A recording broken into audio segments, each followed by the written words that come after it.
নমস্কাৰ বন্ধুসকল, আজি এনে এটা বিষয়ৰ ওপৰত আলোচনা কৰিম। বিষয়টো হৈছে যে জুবিন গাৰ্গে তেজপুৰত যি বক্তব্য কৰিলে ফ্ৰী চাউল খোৱাসকলৰ ওপৰত, এই বিষয়ে মই থুলমূলকৈ আলোচনা আজিকালি মানে ফ্ৰী চাউল খুৱাই খুৱাই চবকে চব্জি বনাই দিছে। আমি নিজে খেতি কৰোঁ, নিজে খাম,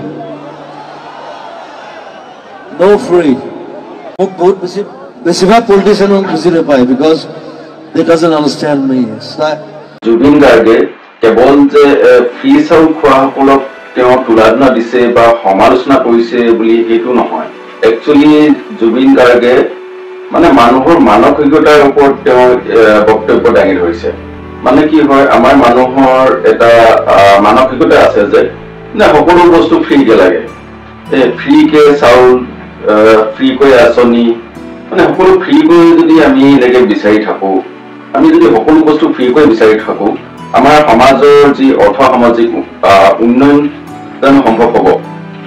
আমি নিশ্চয় সেই মানে সকলো বস্তু ফ্ৰীকৈ পোৱা যি মানসিকতা, আমি সেই মানসিকতাতে আমি সীমাবদ্ধ হৈ থাকো। অকল যে ফ্ৰী চাউলৰ কথাই নহয়, ফ্ৰীকৈ পোৱা আঁচনি বিলাকতো আছেই।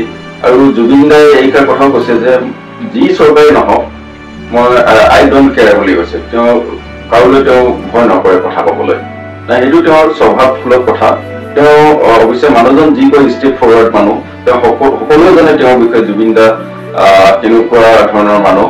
আমি যিসকল দৰিদ্ৰ সীমাৰেখাৰ তলত বা মধ্যবিত্ত লোকসকলে আমি ফ্ৰী চাউল জীৱনত নাই খোৱা বুলি কিন্তু ক'ব নোৱাৰি। মই দৰিদ্ৰসকলৰ কথা বাদ দিছো, এই মধ্যবিত্ত লোকসকলে যে আমি জীৱনত ফ্ৰী চাউল খাই পোৱা নাই বুলি ক'লে কথাষাৰ ভুল হ'ব। কাৰণ আমি কিছু সংখ্যকে বাৰু ফ্ৰী চাউল নাপাব পাৰে, ৰেচন কাৰ্ড নাথাকিব পাৰে, কিন্তু তেওঁলোকে কাৰোবাৰ ঘৰত ফ্ৰী চাউল খাই পোৱা নাই নেকি? মোৰ প্ৰশ্নটো হৈছে সেইটো।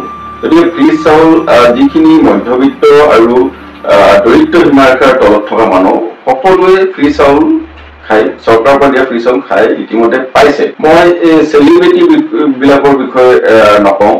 চেলিব্ৰিটি হওক, ডাঙৰ ডাঙৰ কোটি কোটি ইণ্ডাষ্ট্ৰিয়েলিষ্ট বিলাকে হওক, তেওঁলোকৰ কথা বেলেগ। তেওঁলোকৰ হয়তো 1000 টকীয়া চাউলো খাব পাৰে, কিছু সংখ্যকে 1 লাখ টকীয়া চুটটো পিন্ধিব পাৰে, বা তাতকৈ কোটি টকীয়া আদি কৰি তেওঁলোকে সাজ পোছাক পিন্ধাও উদাহৰণ দেখিছো। গতিকে তেওঁলোকৰ কথাটো বেলেগ। মধ্যবিত্তসকল বা দৰিদ্ৰ সীমাৰেখাৰ তলত যিসকল লোক বাস কৰোঁ, একচুৱেলি চৰকাৰখনৰ যিখিনি চৰকাৰখন ভৰ্তি হোৱাত সহায় কৰা মূল লোকসকলে হৈছে দৰিদ্ৰ সীমাৰেখাৰ তলত থকা লোকসকল আৰু মধ্যবিত্ত লোকসকল। আৰু এইসকলৰ ওপৰতে সকলো চাবি কাঠি থাকে চৰকাৰ ভঙা পতাৰ পৰা আদি কৰি। গতিকে আমি যদি মধ্যবিত্ত বা দৰিদ্ৰ সীমাৰেখাৰ তলত থকা লোকসকল যদি সচেতন নহওঁ, তেতিয়াহ'লে আমাক শাসক পক্ষই সহজতে ঠগি মেলি আমাৰ পৰা ভোট আদায় কৰি থাকিব আৰু তেওঁলোকৰ যিটো জীৱন ধাৰা মানদণ্ড সমাজ উন্নত হৈ গৈ থাকিব। কিন্তু আমি দৰিদ্ৰ সীমাৰেখাৰ তলত থকা লোকসকল বা মধ্যবিত্ত শ্ৰেণীৰ লোকসকল সদায় সেই একেটা পৰিসৰ ভিতৰতে আমি যিটো ষ্ট্ৰাগল কৰি থকাৰ দৰে হয়গৈ বা হৈছে। আৰু চৰকাৰ কথা কৈছিল যে আমি ফ্ৰী চাউল খাই খাই চব্জি বনি গৈছো। চব্জি বনোৱা মানে কি আৰু, জুবিন গাৰ্গে কোৱা চব্জিৰ অৰ্থ হৈছে যে মানে একো এটা নিৰস আৰু মানে কি হয়, নিজস্ব কোনো একো নাই যি ধৰণৰ ব্যক্তি, সেইবোৰক চব্জি বুলি তেওঁ আখ্যা দিছে। সহজ কথা ক'বলৈ গ'লে মানে কি হ'ল, আজিকালি দেখিছো যে চৰকাৰে নিৰ্ধাৰণ কৰি দিলে এই আমুক মতে চলিব লাগিব, আমুক মতে থাকিব লাগিব, এইটো পৰিসৰৰ ভিতৰতে আমি সোমাই আছো। কিন্তু নিজস্ব চিন্তাৰে কেনেকৈ আগবাঢ়িব লাগে, ইয়াত কিন্তু জুবিন দাৰ প্ৰত্যেকষাৰ কথা কোৱাৰ অন্তলত কিন্তু কিছুমান মেছেজ থাকে দেই। তেওঁ কিবা না কিবা এটা ৰাইজক মেছেজ দি যাব বিচাৰে কথাৰ মাজত।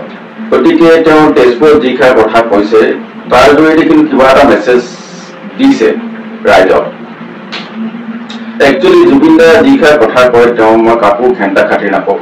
একচুৱেলি তেওঁৰ ক্ষেত্ৰত সম্পূৰ্ণ 100% এই কথাষাৰ চাজে কাৰণ তেওঁ কোনো কাৰো চৰকাৰৰ সাহায্য লৈ তেওঁ কোনো ডাঙৰ আজি যি পজিশ্যন এই পজিশ্যনত অহা নাছিল বা তেওঁ কোনো ধৰণৰ চাকৰি বিচাৰি বা কাৰোবাৰ তলত থাকি তেওঁ কোনো ধৰণৰ কাম কৰা বিধৰ লোক নাছিল গতিকে তেওঁ এই শিক্ষাৰ কথাত তেওঁৰ ক্ষেত্ৰত 100% চাজে পৃথিৱীৰ প্ৰত্যেকজন সৃষ্টিশীল মানুহৰ মাজত কিছুমান বিশেষ গুণ থাকে মানে মই সৃষ্টিশীল লোকৰ কথা কৈছো দেই কোনোবাই কাৰোবাৰ পৰা যে অনুকৰণ কৰি কিবা এটা কৰি নামি মানুহ হ'ল সেইটো নহয় যিবোৰ সৃষ্টিশীল মানুহ তেওঁলোকৰ মনটো সদায় মানে কিছুমান মুকলিমূৰীয়া বা মুকলিকৈ নিজৰ নিজ ইচ্ছাৰে সকলো কাম যিকোনো কাম কৰিব পৰা যি মানসিকতা তেনেকুৱা ধৰণৰ পৰিৱেশ তেওঁলোকে ভাল পায় গতিকে আমি জুবিন গাৰ্গক সমালোচনা কৰি লাভ নাই কাৰণ তেওঁৰ দৰে প্ৰতিভা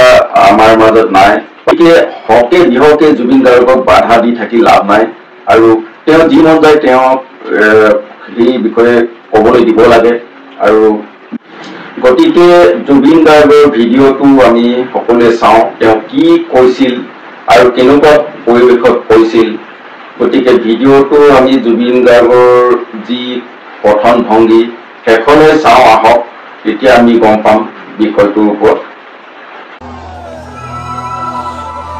যিয়ে চিৰিব নাজানে এটা ইংলিছত কয় দে আৰ ভেজিটেবলছ চব্জি আমি চব্জি নহয়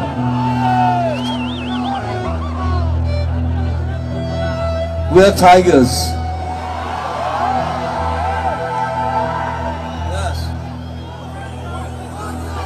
আজিকালি মানে ফ্ৰী চেল খুৱাই চবকে চব্জি বনাই দিছে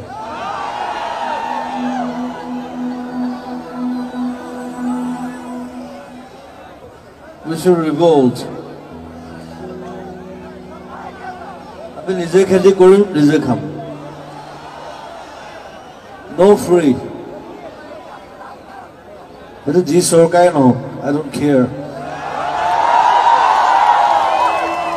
free was free nothing is free sobe to Apollo phone use kore right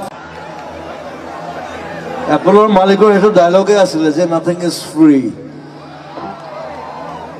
tat moi eta dialogue logai disilu not even your death আজিকালি মানুহ মহিলে বেছি খৰচ হয় so nothing is free right you should understand me like I speak a different language আর মোক বহুত বেছিভাগ politician বুজি নাপায় because they doesn't understand me yeah. because I talk very leftist and but nothing is free. Even my music. My music kora karne aji 30 বছর hai. What I did, jana mane jane, na jana mane na jane.